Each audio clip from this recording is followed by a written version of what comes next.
Hi viewers, আসসালামু আলাইকুম। কেমন আছো সবাই? রোস্ট আজকে করব মুরগির। যারা রোস্ট পছন্দ করো তাদের জন্য এই ভিডিওটা খুবই কাজে আসবে, শর্টকাট করে নিতে পারবে। আমি 4টা মুরগি পরিষ্কার করে নিয়ে 16 পিস হয়েছে। আমি দেন শুকনো মরিচ, আদা রসুনের পেস্ট দিয়ে, লেবু দিয়ে আমি ম্যারিনেট করে নিয়েছিলাম 1 ঘন্টা। তো এগুলো আমি ভেজে নিচ্ছি।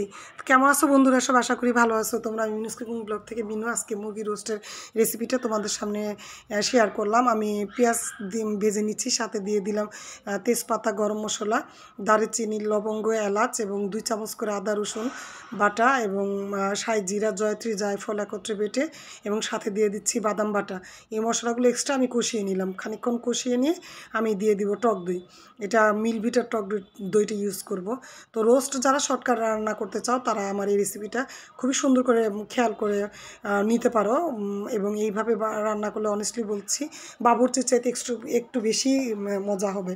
তো আমি রাঁধুনির মশলাটা দিয়ে খানিকক্ষণ কষিয়ে দিয়ে দিলাম টক দই। মশলাটা সুন্দর করে কষিয়ে নিলাম। আসলে মশলা কষানোর মধ্যে প্রত্যেকটা তরকারি বা প্রত্যেকটা রেসিপি স্বাদ হয় বলতে পারো। একটু ধৈর্য সহকারে যদি সুন্দর করে কষিয়ে আমি সুন্দর করে কষিয়ে নিলাম, দেন দিয়ে দিচ্ছি মুরগিগুলা। আমরা একটু গেস্টের জন্য করা, এই জন্য একটু এক্সেপশনালভাবে আমি করছি এবং আমার ফ্যামিলির মধ্যে সবাই আমার হাতের রোস্টটা আলাদাভাবেই পছন্দ করে। ওদের কথা যে বাবুর্চির চাইতে নাকি ভালো হয়।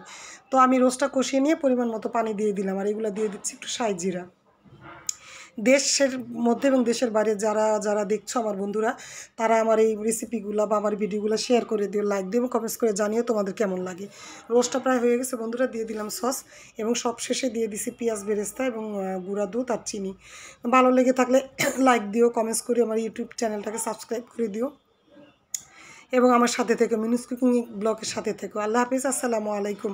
ভালো থেকো। তোমাদের কমেন্টসে আমার পরবর্তী ভিডিওগুলো করার আগ্রহ জাগবে ইনশাআল্লাহ। আশা করি ভালো লাগবে। আসসালামু আলাইকুম।